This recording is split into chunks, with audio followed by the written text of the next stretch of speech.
hearing this my whole career, that I'm too small for this guy. This guy is too strong. Canelo's now 10-0 at super middleweight, been largely untouchable at this weight class. Why do you believe that you're the man to knock him off? Those very things you said, because I've heard people, oh, Crawford's just gonna box him and move around. And I'm like, dude, Crawford doesn't do that. Like, he's never done that in any of those fights. Like, he's always been in the pocket or in mid-range and been able to counter and move. And I was thinking, like, okay, if he does incorporate trying to box, his body, I don't know, like, I feel like there's no muscle memory there to like carry him on 12 rounds where, like, if it's I don't think it'll be a high pace, but like. Gabe Rosado delivered his verdict with surgical precision, breaking down exactly why Crawford won't hurt Canelo in their potential super fight. You know what I mean? And now, overnight, is Crawford just going to switch his style and become a mover, moving up 3 weight classes? So now you're going to put all that weight on your legs, and you never boxed like that before. How can you do that? I'm not saying he can't, but I just don't see him changing his style. I think Crawford's a guy that he has heart, and I think he really is a fighter. I think it's going to come a time where if Canelo catches him. Rosado called the matchup fascinating, but made one thing devastatingly clear. Crawford's power simply won't translate at 168 pounds. While fans dream of upsets, Rosado dissected reality like a veteran analyst, proving that size and natural strength trump skill when the gap becomes too wide. Crawford might be pound-for-pound elite, but Canelo's granite chin and devastating body shots would turn this into a nightmare for the Omaha native. But Rosado didn't stop there. He peeled back the layers further, explaining how Crawford's defensive genius could actually work against him. The switch-hitting wizard relies on timing and angles, but Canelo's pressure and ring-cutting ability would suffocate those advantages completely. Rosado painted a picture of systematic destruction, where Canelo's experience at super middleweight would overwhelm Crawford's technical brilliance. Every punch Canelo lands carries the weight of natural size, while Crawford would be throwing feathers against a concrete wall. Comes with it, you know. I mean, listen, let's call a spade, right? When you get bigger, you do slow down a little bit, but that doesn't mean he's gonna be ineffective at that weight. I think it's a bona fide good point to make. Sometimes it does wind up that way, but I'll give you Roy Jones Jr. You know, Roy Jones Jr. You know, put on weight, was muscular as he moved up the weight classes, and it didn't affect him. The weight gain discussion revealed Crawford's desperation more than his preparation. Analysts questioned whether gaining weight would help or hurt Crawford's chances against Canelo, but the truth emerged like a harsh spotlight on reality. Crawford's natural frame wasn't built for 168 pounds, and forcing bulk onto his lightweight skeleton would only slow his greatest asset, speed. While Crawford packed on muscle, he sacrificed the very qualities that made him special, proving that some fights are lost before they even begin. Yeah, I mean, well, Roy Jones is Roy Jones, but also Terence Crawford is Terence Crawford. But John Ruiz is not Canelo Alvarez. So that's another aspect of that comparison. And yes, you know, exactly what the champ said, exactly what Abel Sanchez said, you know, you're going to put on weight, you're going to be a different fighter. And I could say this even as a fighter as myself, as I've gotten heavier in my retirement, I try and move around the gym, it just feels different. And even when you start camp, you feel different in the beginning than you do at the end. But listen, we're still 4 or 5 weeks away. I don't know exactly what Terence is weighing right now. And even if he does say what he weighs, man, he's got... But weight wasn't Crawford's only problem. The deeper analysis exposed fundamental flaws in his strategy for facing Canelo. Crawford's team focused on gaining mass while ignoring the brutal reality of Canelo's bodywork and relentless pressure. Every pound Crawford added meant less mobility, less speed, and more target area for Canelo's devastating hooks. The transformation from sleek welterweight assassin to bulky super middleweight pretender would rob Crawford of everything that made him dangerous. Surviving and being able to take a punch and being able to go rounds, then they're trying to maybe go the distance and they'll be happy with that. But I think Crawford's natural talent, Mayweather had it, you know, you guys were just mentioning right now, that Mayweather never needed to gain weight and never needed to be heavy to be able to beat those bigger guys. I think Crawford's skills, we We give Crawford a chance because we know how good he is, how his skills, his speed, his combinations. But if he's gaining so much weight, he might not be able to do those. He might not be able to have those same skills. The technical breakdown went deeper, dissecting Crawford's defensive matrix against Canelo's offensive arsenal. Crawford's ability to slip punches while countering could neutralize Canelo's power shots, turning the Mexican star's aggression into opportunity. The film study revealed how Crawford's ring IQ and adaptability had solved every puzzle presented to him throughout his career. Against Canelo, those same qualities could create the upset of the century.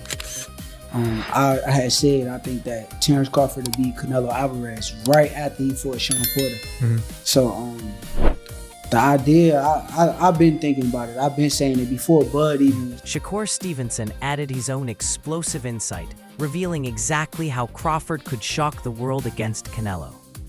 Stevenson called Crawford's speed advantage the deciding factor, explaining how quickness could overcome size when applied correctly. The young champion broke down Crawford's ability to land clean shots while avoiding return fire, painting a picture of surgical precision defeating brute force. Stevenson's analysis proved that boxing intelligence could triumph over physical advantages when executed perfectly. But Stevenson's optimism crashed against harsh reality when other boxing professionals delivered their crushing verdict. They called Crawford stupid for attempting such a massive weight jump, laughing at his championship ambitions, like seasoned veterans dismissing amateur dreams. The professionals understood what casual fans ignored, that 2 weight classes represented an impossible mountain to climb. Their laughter wasn't cruel, it was the sound of experience recognizing inevitable failure. Build into it a bit. I think the fight with Madrimov was his first fight at 154. At 154, and listen, he's still developing and growing into that weight. He could have done a couple more there, then moved up to 160, but it's all being done as a bit of a rush. So he's not going to be fully. He's not going to have time to put the muscle on to build into the weight, and he's obviously going to do it with the intention of getting back down to 154 and taking on other challenges. So it's not a long-term goal for him to stay there. But like I say, Terence Crawford is an exceptional talent. John Ryder delivered the most devastating analysis of all, speaking with the authority of someone who actually faced Canelo's devastating power. Ryder called Crawford's chances hopeless, explaining how Canelo's special combination of size, skill, and chin would break Crawford down systematically. Having felt Canelo's shots himself, Ryder understood the brutal reality waiting for Crawford, a nightmare of accumulating damage that would end his career dreams. The issue, Canelo is a special talent, and I think the weight will play a factor in the fight, but listen, Canelo once done it and made the step up to super middleweight.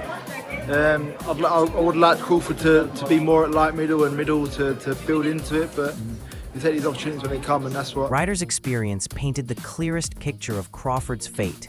He described Canelo's methodical approach to breaking down opponents, explaining how the Mexican destroyer would target Crawford's body until his legs betrayed him. Ryder's words carried the weight of lived experience, proving that Crawford's technical skills would crumble under Canelo's relentless physical assault. The size advantage would manifest as systematic destruction, round by round, punch by punch. The film study debate raged between optimists and realists, creating the perfect storm of analysis.